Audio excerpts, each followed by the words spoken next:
Alligators and frogs aren't taught anything by their mothers. They are born with all the skills they need.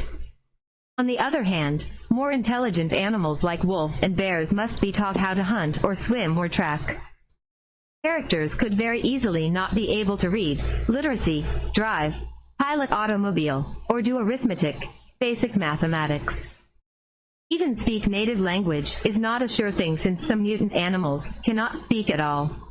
Primary skills are professional level expertise, and secondary skills are more amateur. A secondary skill in cooking means the character can cook a decent meal, but a primary skill means the character has had some training as a chef. Primary skills are skills learned through formal education, whether it be high school, college, military, or on-the-job training. Secondary skills are skills learned and developed on one's own through observation, practice, and self-education. With the destruction of formal academia in the crash, thousands of universities and colleges went from glowing centers of knowledge and research to clusters of empty buildings.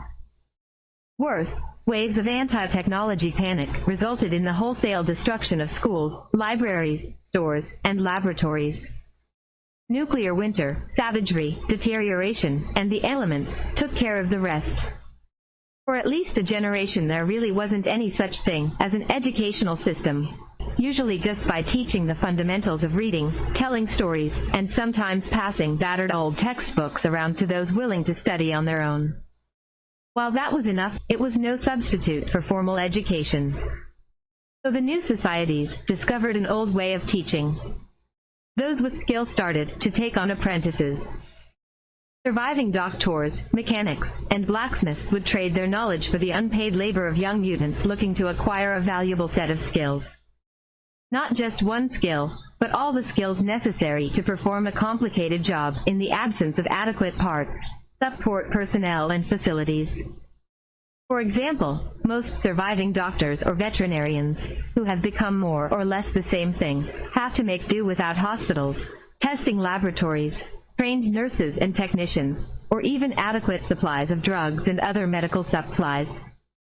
Except for the very rare teaching hospitals, the only places where characters can learn specialized medical skills like pathology or radiology, most characters learn medicine through an apprenticeship, by hanging around a qualified doctor for 8 years or more, and helping out. If the character has spent at least 6 years in an armorer's smithy, learning everything there is to know about designing, constructing, and repairing a wide range of armor, for both personal and vehicular use. In the field, the armorer can maintain, fix, and modify body armor. Given a good smithy and the right raw materials, an armorer can build personal armor for a character. In addition to working with metal, the character also knows how to work with Kevlar, armored glass, plexiglass, and other high-tech materials. Artisan studios produce a vast array of works of art, crafts, and useful items. Some would say they can make just about anything that a customer could want, made to the exact order of the customer, and rendered beautifully as well. The character is capable of making just about anything involving weaving, pottery, woodworking, plate, ceramics, precious metals, sculpting, carving, painting, artistry, and crafts, from a fine wood table, to a porcelain toilet, to a silver goblet, to a glass vase, to jewelry, to carpeting, blankets, and clothing. Characters can generally attempt to create any work of art, crafts, jewelry, and carpentry. So, for example, an artisan with plain musical instrument, who can play the guitar, can learn how to make good quality guitars. Note that these creations, while artistic, can and do include many useful items such as simple melee weapons, knives, swords, axes, etc., simple tools, containers, baskets, chests, backpacks, furniture, clothing, musical instruments, and much more. Of course, to make many of these things, the character must have suitable materials. All artisans have trained and worked with a master artisan for at least 10 years, often starting at the tender age of 6 or 7, and have finally earned journeyman papers. The art of constructing just about any kind of craftwork, basket weaving, macrame, jewelry making, and other crafts, tied creations, combined with tinkering, general repair, and the enjoyment of making things, but making it artistic and beautiful as well. This skill gives the creation of even simple works of carpentry, weaving and clothing an artistic flair and attractive design element that goes beyond simple function and embarks on artistry. After 10 years of intense study, the character has learned the basic theories of electricity and wiring and has applied the knowledge countless times to electrical projects, large and small. Electricians can diagnose and locate electrical problems, rewire, repair electrical appliances and tools, and put together electrical equipment, including generators and electrical transmission equipment.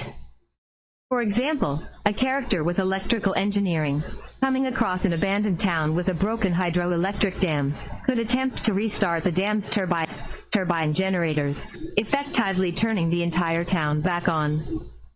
The character can attempt to bypass security systems and burglar alarms, as well as make all kinds of simple repairs. Farrier Master Apprenticeship. For at least 8 years the character has learned how to put iron, steel, plastic, or rubber shoes onto anything with solid hooves, and creatures with cloven hooves. Cattle, goats, and pigs have cloven hooves, where each foot is separated into 2 separate hooves. The character has learned how to design, build, construct, and modify quite several different kinds of creator shoes, including those of steel, iron, aluminum, and some types of plastic, as well as coating different kinds of shoes in rubber, leather, or other materials. Back in the days before the crash, horses were the only animals shod with metal horseshoes, although in the late 19th century the oxen-pulling pioneer wagons were often shod with 2 shoes on each foot. There is now a tremendous demand for the farrier's skill of shoeing hooves. Not only does the character learn how to build and shape metal shoes, but also how to properly nail the shoes in place without hurting the recipient, and how to file the hoof smooth. Shot hooves need to be checked, mended, and replaced every 6 to 8 weeks. Farriers learn how to work with both non-intelligent, as well as sentient, horses, cattle, swine, the mulefoot, and other hoofed mutant animals. Also, the character, working with someone skilled in veterinary medicine, can create corrective shoeing to help with injured legs or feet. Special shoes can be created for hard surfaces, concrete pavement and rock, loose surfaces, gravel or sand, or soft surfaces, dirt or mud, as well as with special studs for snow or ice. Can also sharpen and repair blades, tools, and make horseshoes and simple metal items. Basically, this guy is a blacksmith with a focus on shoeing.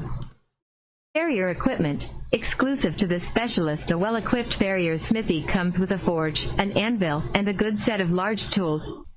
In the field, most farriers carry a shoeing box, outfitted with the character's tools of the trade, picks, nippers, rasps, hammer, etc. Still, the character can get most jobs done with 3 tools, the hoof pick, the hoof knife, and a finishing file. Note that the ordinary farrier skill only involves the basic shoeing and maintenance of hoofed mutants and animals. A combination of doctor and veterinarian, the village, or traveling healer has to know the anatomy and physiology of a lot more than just human beings. Also, the character has to be a researcher in a variety of herbal substitutes for drugs, which may be hard to come by. The character also assists in a variety of different kinds of birthing, from normal delivery to cesarean section, C-section, surgical removal of a baby from the mother, to birthing from eggs and other artificial wombs, and fetal incubators. The character has spent at least 10 years shipboard, or on riverboats, starting as a cabin kid, learning all about life on the water, the business of shipping by water, navigation, steering, hull inspection and repair, and the art of control and command over crew members.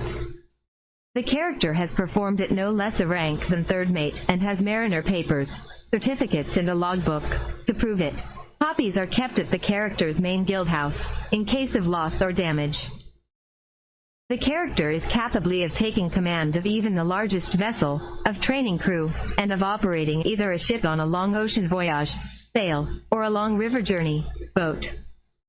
Sail characters know all about sailing ships, while boat characters are more familiar with diesel, gasoline, electric and solar propulsion systems.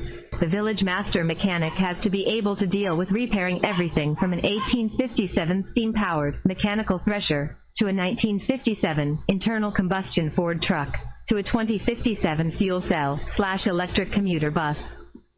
If it breaks, it needs fixing.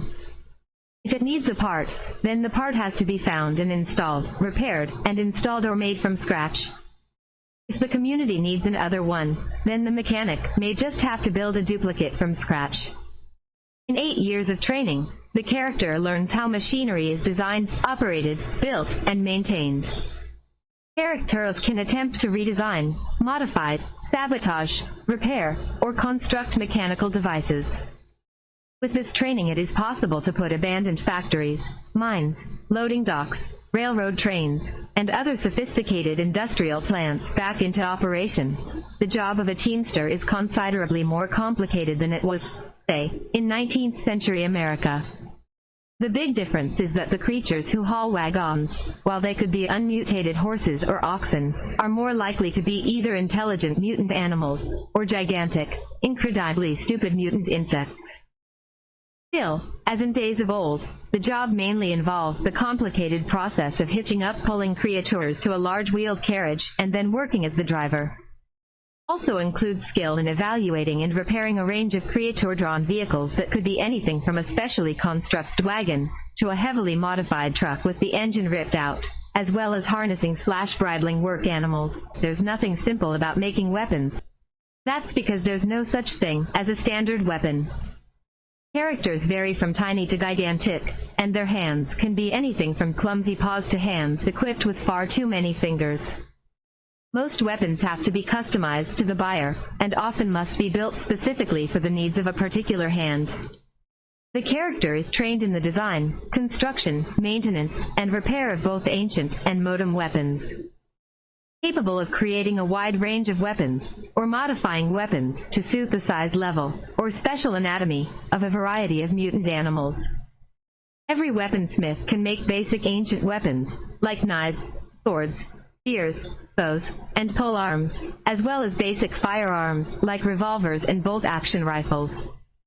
Each weaponsmith character should select one weapon, which can be anything from a particular knife, as in a Bowie knife, to a sword, to a revolver or rifle,